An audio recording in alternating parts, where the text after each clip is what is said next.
What's up, knife people? It's Pocket Knife Collector. Longtime viewers of this channel will know that I frequent the Texas State Surplus Store in Austin, which is where knives confiscated at airports all over the state of Texas end up. And they're sometimes in bins marked at $3 or $8, and then the employees will pull out anything that they recognize as being special, and they'll try to price it individually. So if something's got a Benchmade logo on it or a Spyderco logo on it, they'll recognize that, and they'll pull it out, and it'll get priced. I was going to say fairly, but it's kind of hard to say what's fair in the context of property that was surrendered at no cost to the state and then resold to the public.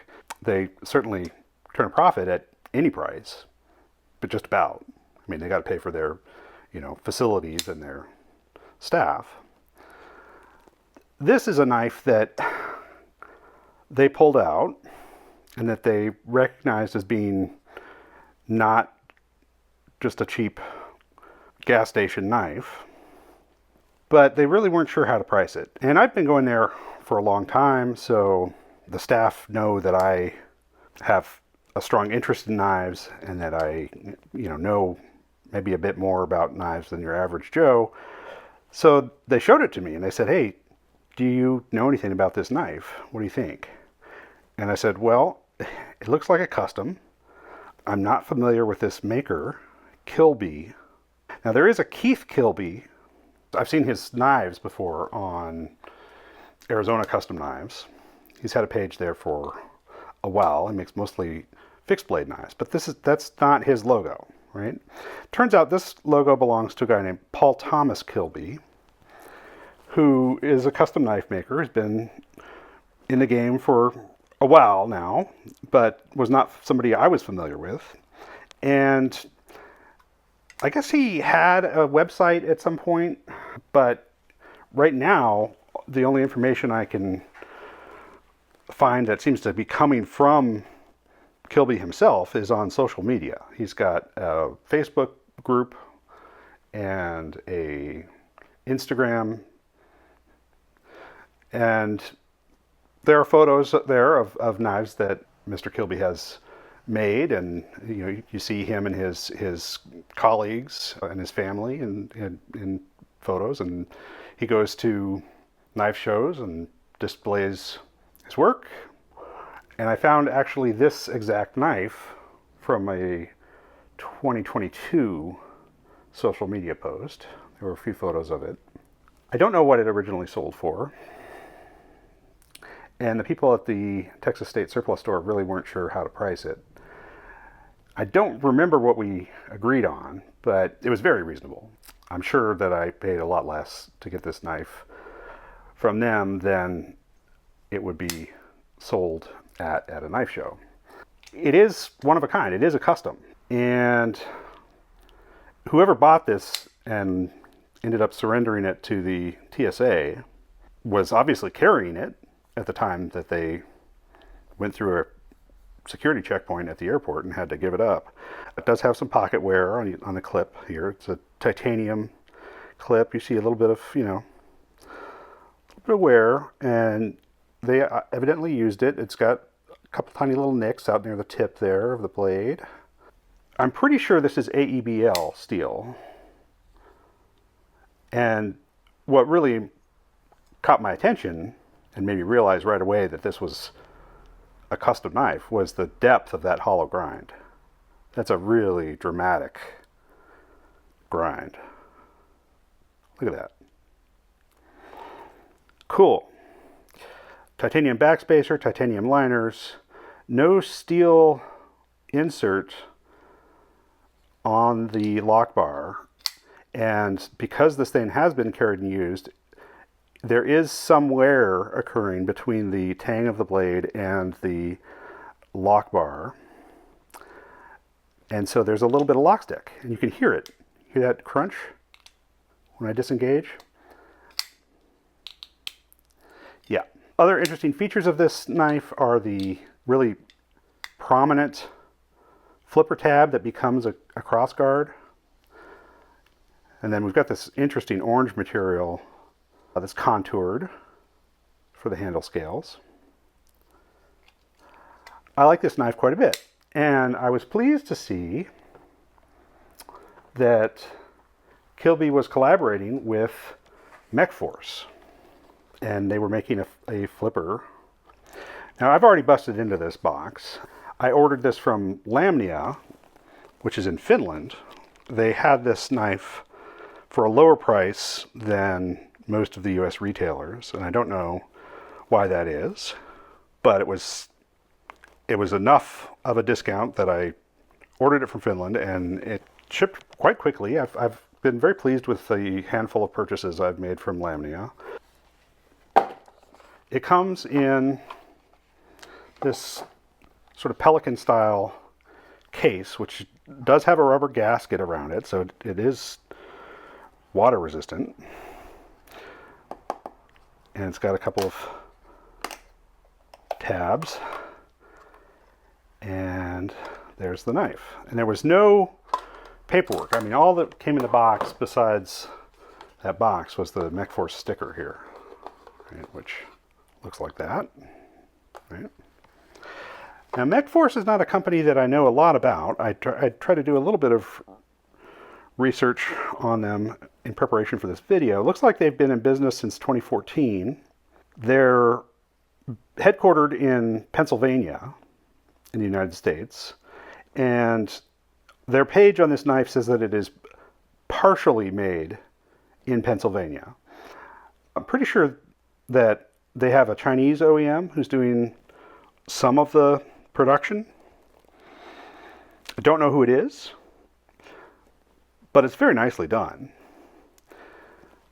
And the first time I flipped this thing, I thought that is among the best knife actions on a frame lock flipper that I have experienced.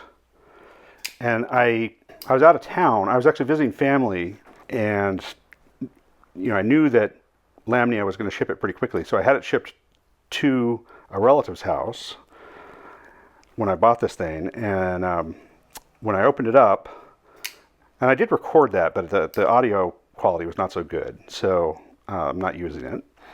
But when I opened this up and flipped it, I thought, that's darn near the best action on a frame lock flipper that I've experienced. But I didn't have my whole knife collection with me to really compare.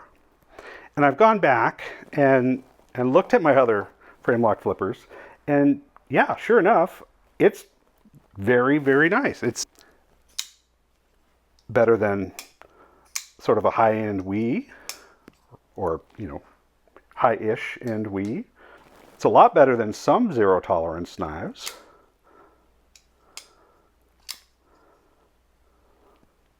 Just in the feel of it, sort of how snappy it is, how easy it is to, and it's got just the right amount of tension to break the detent and flip open confidently. Here's a Hoback. Now this has very good flipping action as well, and you can adjust the detent a little bit on this somehow. I have not played with that, but just out of the box, this Hoback flips very well. It's a little less pleasant to unlock this Hoback than it is to unlock the Kilby. It has sort of a spur here. This is the steel insert, and that kind of creates a spot for your thumb to dig in. It's not miserable, but I wouldn't sit and flip this knife habitually, and I know that's not really what the knife is for, right? Although that is what a lot of people end up doing with their knives, is fidgeting with them. I think that I prefer the action on the Mechforce, and I certainly prefer the way it unlocks, right? It's got very comfortable, I mean, there is an over travel stop built into this, and there's an area here that, you know, they've created a face for you to have a place to push on when you unlock this knife. The action on this, just, I don't want to belabor this discussion too long of action, but, you know, I tried everything. I tried a bunch of different flippers when I got back home and compared this Mechforce. Here's a hinderer. Very good action on the hinderer. That Mechforce is right in the same territory as that hinderer in terms of how easy and how reliably it flips and how, you know, unlikely it is to fail, and how comfortable it is, and how satisfying it is just as a tactile experience.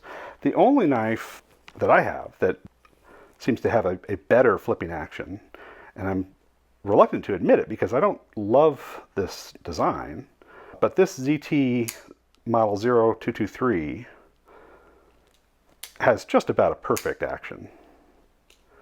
It's really very difficult to fail this knife, and it works either with a push button or a light switch actuation.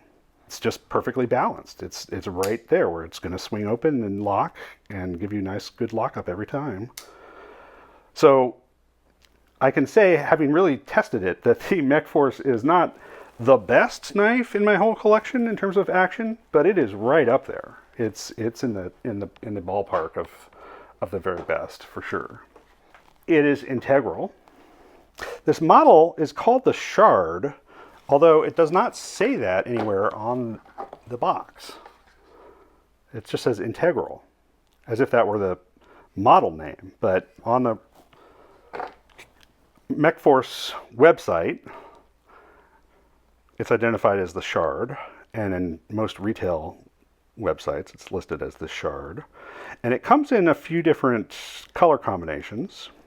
You can get it either with a bead blasted silver titanium frame or a black coated frame, and then the blades come either just stone washed or black coated as well.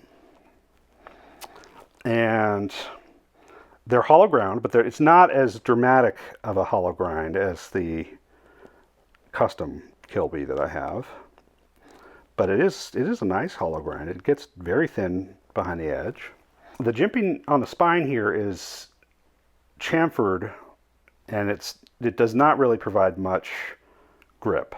It's M390 steel.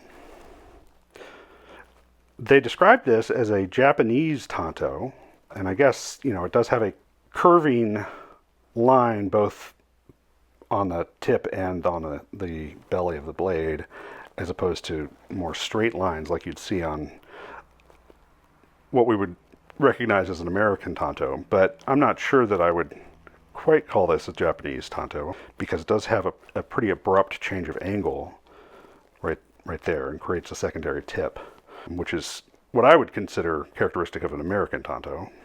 The inlays on this one are Black Dune fat carbon. That's what they're calling that, Black Dune. There's also a frost fat carbon option and a copper fat carbon.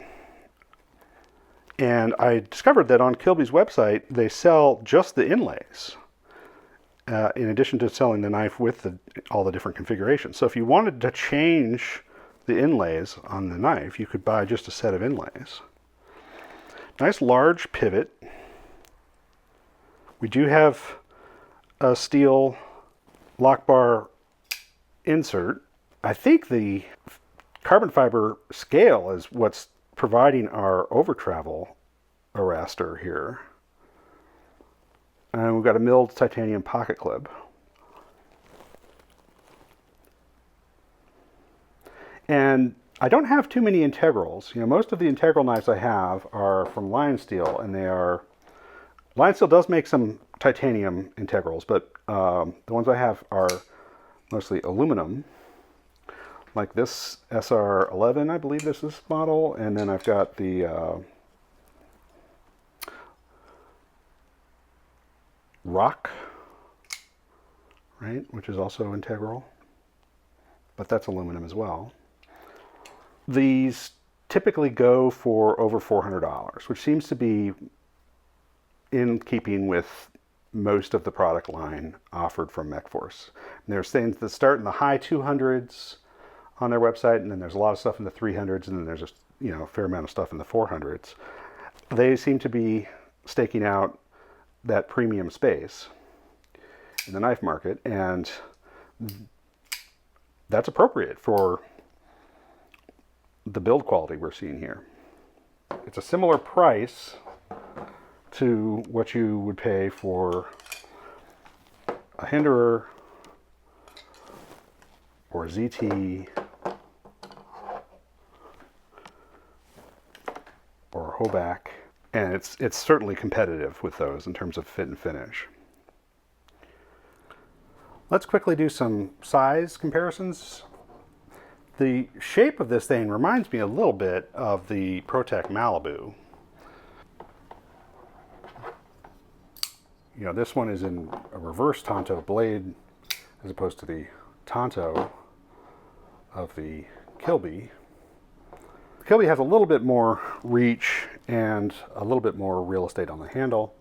The blade on this thing comes in a little more than 3 1/4. Let's probably call that 3.3 inches. Here's the Kilby next to a Spyderco Paramilitary 2 and a Para 3. Here it is next to a Benchmade 940 Osborne and 945 Mini Osborne.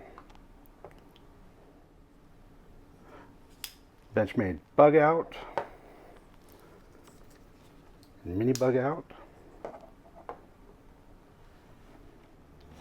And our old friends, the Ontario Rat Model 1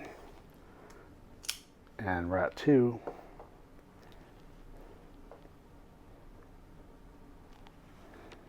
Anyway, it's not too often that I get to see both a midtech and a full custom version from the same maker and hold them and compare them.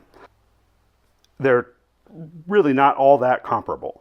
Right? I mean, you see some characteristics that you see, okay, well, I understand that this is the same designer, but it's really not reasonable to compare them because one is made mostly by one guy in a machine shop and one is CNC milled and mass produced with some hand finishing. But if you're not familiar with Paul Tony Kilby, you should be. He does some beautiful work. And I'm happy to have this Kilby Mechforce collaboration in my collection.